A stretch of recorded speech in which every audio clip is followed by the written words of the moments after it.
Elle était rejetée, brisée, maltraitée. Tout le monde pensait qu'elle ne deviendrait rien. Mais aujourd'hui, elle est milliardaire. Comment cette petite fille sans espoir a-t-elle transformé sa douleur en puissance? Pourquoi a-t-elle choisi de pardonner alors qu'elle aurait pu se venger? Son histoire va vous retourner le cœur. Et attention, la fin est impensable. Kunta avait grandi dans un petit village en périphérie de la ville, dans un quartier où l'obscurité semblait s'étendre bien au-delà de la nuit. À peine la porte franchie, l'air devenait lourd, chargé d'une violence silencieuse. Elle n'avait jamais connu le confort ni la chaleur d'un foyer. Sa mère, une femme brisée par la vie, ne la considérait que comme une nuisance, une présence de plus qu'elle ne savait comment gérer. Les jours passaient dans une routine cruelle. Les remarques acerbes, les coups, les humiliations. La violence verbale de sa mère était encore plus douloureuse que celle des poings. Kunta avait appris très tôt que le silence était la meilleure défense contre la brutalité. Si elle se taisait, elle espérait que la tempête de rage se calmerait. L'école était une échappatoire, mais elle n'avait pas été une place de refuge pour Kunta. Elle était une ombre dans la classe, une silhouette effacée, invisible aux yeux de ses camarades. Ses vêtements usés, sa peau marquée de bleu et ses cheveux toujours en bataille ne faisaient que renforcer son isolement. Les enfants se moquaient souvent d'elle, lui attribuant des surnoms cruels, sans savoir ce qu'elle vivait à la maison. Mais ces moqueries, bien qu'atroces, n'étaient rien comparées aux tourments qui l'attendaient chaque soir. Kunta s'enfermait dans sa chambre, souvent sans repas, les larmes en silence, cherchant des moyens de fuir cette réalité. Parfois, elle se perdait dans des livres qu'elle trouvait dans la bibliothèque municipale, les histoires de héros, de personnes qui, malgré les épreuves, réussissaient à s'en sortir, l'inspiraient. Mais elle savait que les héros, ceux dont elle lisait les exploits, ne ressemblaient pas à elle. Non, elle n'était qu'une enfant perdue dans un monde qui ne lui tendait aucune main. Un jour, alors qu'elle n'avait que 14 ans, une révélation bouleversa son existence. Dans le vieux grenier de la maison, sous un tas de vieux objets poussiéreux, elle découvrit une boîte en bois. Curieuse, elle l'ouvrit. À l'intérieur se trouvaient des carnets jaunis, des cahiers, qui semblaient être remplis de notes, de croquis, de projets. Elle les feuilleta frénétiquement. Ces carnets appartenaient à son père, un homme qu'elle n'avait jamais connu, car il avait disparu quand elle n'était qu'un bébé. Mais à travers les pages, elle apercevait un autre monde, celui de son père, un homme qui semblait avoir eu une vision, une ambition. Il avait écrit sur des entreprises, des investissements, des rêves. Et plus elle lisait, plus elle se rendait compte que cet homme avait essayé de bâtir un empire. Cela la fascinait. Ces carnets étaient la seule trace qu'il avait laissée derrière lui, mais ils renfermaient quelque chose de précieux. Ils offraient une fenêtre sur un autre avenir, un avenir où l'on ne subissait pas, mais où l'on contrôlait. Son père avait écrit des plans détaillés pour des technologies révolutionnaires, des idées qui étaient loin d'être développées à l'époque, mais qui, pour Kunta, semblaient offrir une possibilité de sortie. Elle n'avait que 14 ans, mais son esprit s'éveillait. C'était plus qu'une simple curiosité. C'était une passion, un désir de comprendre, de s'échapper de ce monde oppressant dans lequel elle vivait. Elle se plongea dans les carnets, se mit à étudier des livres d'ingénierie, de programmation, de gestion. Chaque soir, elle passait des heures à apprendre des concepts qu'aucun autre enfant de son âge ne connaissait. Son monde était fait de chiffres, de codes et de rêves. Elle s'inventait des histoires de réussite, imaginait des entreprises qu'elle fonderait un jour. Elle ne le savait pas encore, mais ses heures passées à travailler sur son avenir étaient en train de la transformer. Elle avait décidé que peu importe la douleur, peu importe les obstacles, elle réussirait. Elle était déterminée à ne plus être une victime. Mais avant de pouvoir se lancer dans son rêve, elle devait d'abord comprendre la technologie, la gestion d'entreprise et surtout, comment obtenir les ressources nécessaires pour transformer ses idées en réalité. À 16 ans, Kunta réussit à convaincre un professeur de l'université voisine de l'aider à transformer ses idées en un prototype.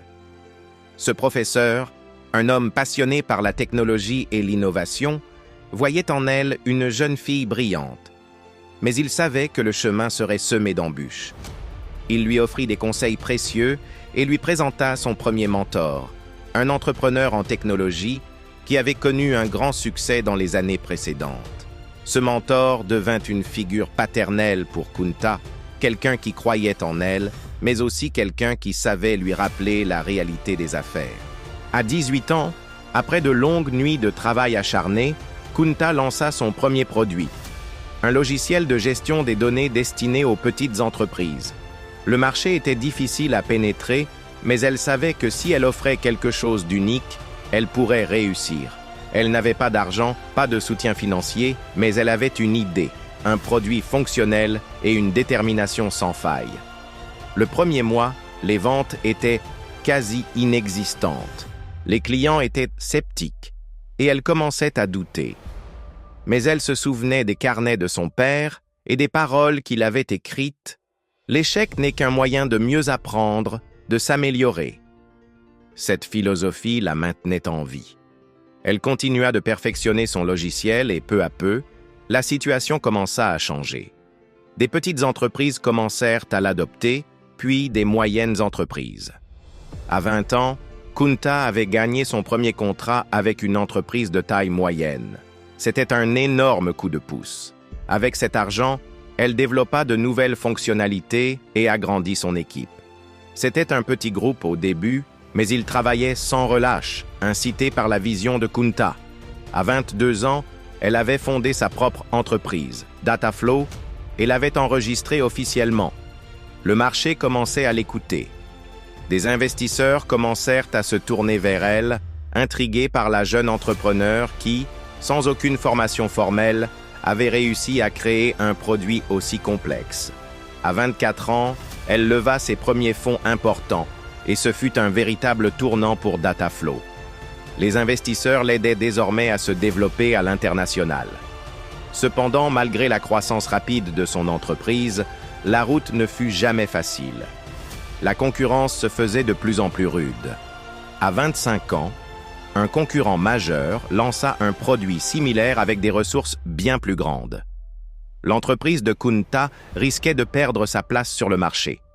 C'était un moment décisif. Elle aurait pu abandonner, mais elle choisit de redoubler d'efforts. Elle se souvint d'un principe fondamental qu'elle avait appris dans les carnets de son père.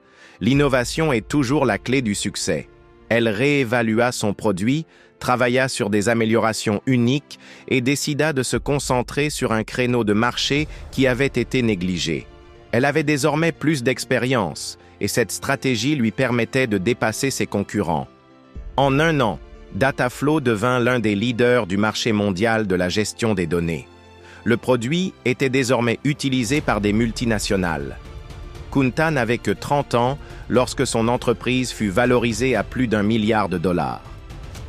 Mais malgré cette réussite impressionnante, quelque chose la rongeait toujours. Elle avait atteint le sommet, mais la douleur de son passé restait ancrée en elle.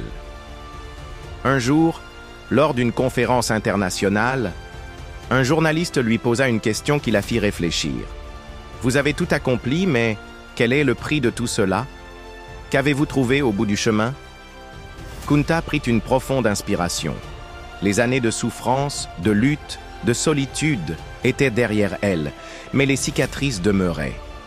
Elle répondit, sa voix ferme mais douce, « J'ai trouvé ma paix intérieure. Ce n'est pas l'argent qui me rend heureuse, c'est d'avoir transformé ma souffrance en quelque chose de bien, d'avoir utilisé mon passé pour aider ceux qui, comme moi, sont perdus dans l'ombre. C'est ça, la vraie richesse. » Elle décida alors de consacrer sa fortune à des œuvres humanitaires, en particulier pour aider les victimes de maltraitance. Elle créa des fondations, des centres d'accueil, des programmes de réhabilitation. Elle se battait désormais pour les autres, pour ceux qui étaient comme elle autrefois, sans voix, sans espoir. La dernière rencontre avec sa mère, âgée et seule, fut un moment de vérité. Elle n'avait jamais pardonné à sa mère, mais elle comprenait que la haine ne guérissait pas. Elle tendit la main à cette femme qui l'avait maltraitée, non pas pour chercher une réconciliation, mais pour la libérer de sa propre douleur. Et avec ce geste, elle se libéra définitivement du poids de son passé. Kunta savait que sa réussite ne se mesurait pas en chiffres. Elle avait trouvé ce qu'elle cherchait, la liberté et la paix intérieure. Et c'est ainsi qu'elle se libéra des chaînes de son passé pour devenir, non pas une milliardaire, mais une lumière pour les autres. J'adore lire vos retours, donc dites-moi en commentaire ce que vous en pensez. Si vous avez aimé cette histoire et aimé ce genre d'histoire, alors vous êtes au bon endroit. Partagez-la avec vos amis et votre famille. Aimez, commentez et abonnez-vous. Dans la prochaine vidéo, je vous raconte une histoire encore plus incroyable. Ne la manquez pas. Merci beaucoup.